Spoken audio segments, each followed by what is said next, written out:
नमस्कार, मैं आशीष शुक्ला और स्वागत है आपका हमारे YouTube channel journalist Ashish Shukla में। इस समय संपूर्ण विश्व कोरोना नामक वैश्विक महामारी से जूझ रहा है। जी हाँ, जिसको हम कोविड-19 के नाम से भी जान रहे हैं। संपूर्ण विश्व में करीब संपूर्ण विश्व की 7.8 बिलियन जनसंख्या में इसका 1/3 भाग, 1/3 भाग इससे जूझ रहा है। और ये अनुमान लगाया जा रहा है कि आने वाले कम से कम 2 सालों तक इसका प्रभाव देखने को मिलेगा। अब इस वैश्विक महामारी के प्रभाव के कारण आप जानते हैं कि अगर कोई भी प्राकृतिक आपदा या किसी भी तरह की महामारी या कोई भी ऐसी चीज़ें फैलती हैं जो कहीं ना कहीं मानव जनजीवन को प्रभावित करती हैं, मानव जनजीवन के विपरीत होती हैं, तो उसका हमारे जीवन के तीन आयामों पर बुरा प्रभाव पड़ता है।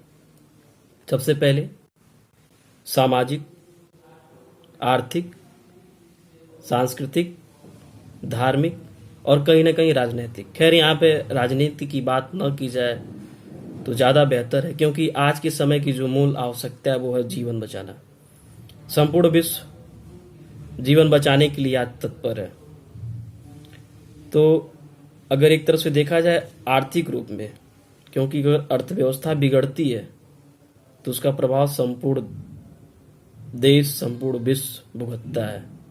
अगर अर्थव्यवस्था डगमगाई तो उसका, क्योंकि वैश्विक व्यापार पे आज संपूर्ण विश्व टिका हुआ है। ऐसा है नहीं कि, जरूरी नहीं है कि बिना, मतलब कह सकते हैं कि बिना किसी भी अन्य अकेला देश आज अपने देश की संपूर्ण जनता की अकेले उनकी आवश्यकताओं की पूर्ति नहीं कर सकता है। तो इस वजह से वैश्विक व्यापार आज के समय की मांग है। तो मैं आपको बता दूं कि सबसे पहले जो आर्थिक मोर्चा है उस पर इसका क्या प्रभाव पड़ेगा। तो जो संयुक्त राष्ट्र सम्मेलन की वार्षिक मीटिंग हुई थी, तो उसमें जो कह सकते हैं कि विकास दर था, वैश्विक विकास दर, उसमें 2.9% था कि 2.9% वैश्विक विकास दर जाएगा इस बार 2020 का। ये कोरोना के फैलने से पहले की बात है।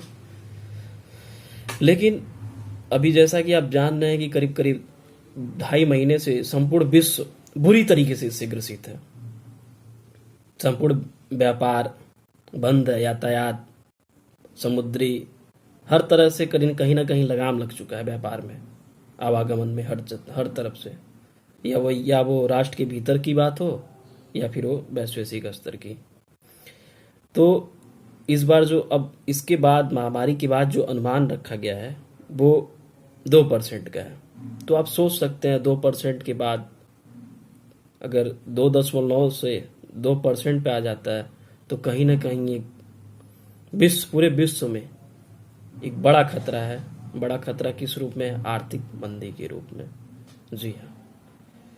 दूसरी सबसे बड़ी समस्या जो सामाजिक संरचना की होती है, कोई भी आपदा फैलती है तो पूरे समाज को, कहते हैं ना कि पूरा समाज प्रभावित होता है। तो आप देख सकते हैं पूरी सामाजिक, आज क्या है कि मनुष्य को मनुष्य से ही खतरा है। अब इससे बड़ा सामाजिक बदलाव क्या हो सकता है? मुझे तो नहीं लगता कि आज के पहले कभी ऐसी स्थिति रही हो, और प्रभु करे कि भविष्य में ऐसी कभी स्थिति हो भी ना कि मानव को ही मानव से खतरा है। आज हम 21वीं सदी में जी रहे हैं। हम अभी तक तो कार्य करते थे अपनी वर्चस्व के लिए, एक तरह से कह सकते हैं कि युद्ध में हमारी विजय हो। तमाम तरह की रॉकेट, तमाम तरह के अस्त्र शस्त्र संपूर्ण विश्व ने, संपूर्ण देशों ने या तो उसको बनाया या फिर दूसरे देशों से खरीदा, अपनी कह सकते हैं कि सुरक्षा की दृष्टि से। लेकिन स्वास्थ्य पे कभी कोई ध्यान ही नहीं दिया। इतना वैश्विक स्तर पे कोई भी देश इतना, और शायद किसी को इतना इसका आभास भी ना रहा हो कि एक समय ऐसा आएगा कि एक ऐसी महामारी फैलेगी जिससे संपूर्ण जनजीवन, संपूर्ण मानव के लिए खतरा उत्पन्न हो जाएगा। खैर, अब बात अगर हम कर लें धर्म की, तो आप देख सकते हैं कि विश्व के मंदिर, मस्जिद, चिड़ियाघर, आज सब कुछ बंद है। सब दिवालियों पर आज ताला लगा पड़ा है। और एक तरह से जो सामाजिक संरचना थी वो पूरी तरीके से बदल गई है। भविष्य क्या होगा वो तो अभी अंधकार में है, लेकिन कहीं ना कहीं इसका बुरा प्रभाव अभी से देखने को मिल रहा है। अगर मैं बात भारत की परिप्रेक्ष्य में करूं तो आप देख सकते हैं कि भारत के बड़े बड़े शहरों से मजदूरों का, दिहाड़ी मजदूरों का पलायन हो रहा है। दृश्य देखने के बाद कहीं ना कहीं आंखें नम हो जाती हैं। जो भी हृदय का भावुक व्यक्ति होगा उसकी आंखें जरूर नम हो जाएंगी। छोटे छोटे बच्चे, गर्भवती महिलाएं और 800, 1700, 1700 किलोमीटर की पैदल यात्रा, कहीं ना कहीं एक बहुत बड़ा संकट है। खैर, सरकार पूर्ण रूप से लगी पड़ी है किसी भी तरीके से इस समस्या से निजात पाया जाए, इस समस्या से समाधान खोजा जाए।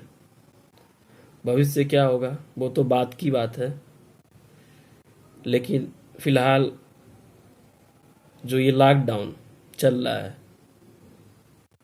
उस पर कहीं ना कहीं अभी तक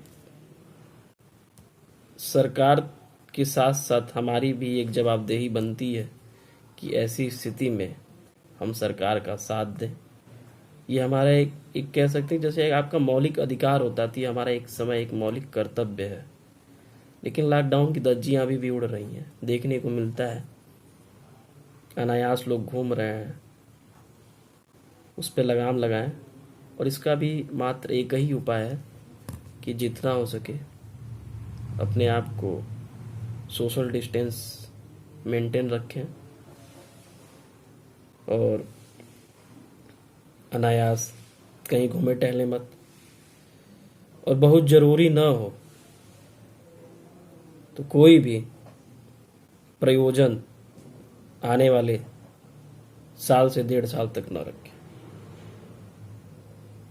तो अभी के लिए बस इतना ही। और हाँ, ये हमारी पहली वीडियो है हमारे यूट्यूब चैनल पे, तो जो भी कमियां हैं बेहिचक आप कमेंट बॉक्स में बताएं, मैं उसको दूर करूंगा। और अभी लॉकडाउन की वजह से जो मुझे मूलभूत आवश्यकताएं चाहिए थी वो मुझे उपलब्ध नहीं हो सकी। इस वजह से आप वीडियो की क्वालिटी पर मत जाइएगा और आप हमको जो भी हमारी कमियां उसको आप बताइएगा ज़रूर। और आप लोगों का प्यार और आशीर्वाद बना रहे। अभी के लिए बस इतना ही, फिर मिलेंगे एक नए टॉपिक के साथ। तब तक के लिए धन्यवाद। जय हिंद, जय भारत।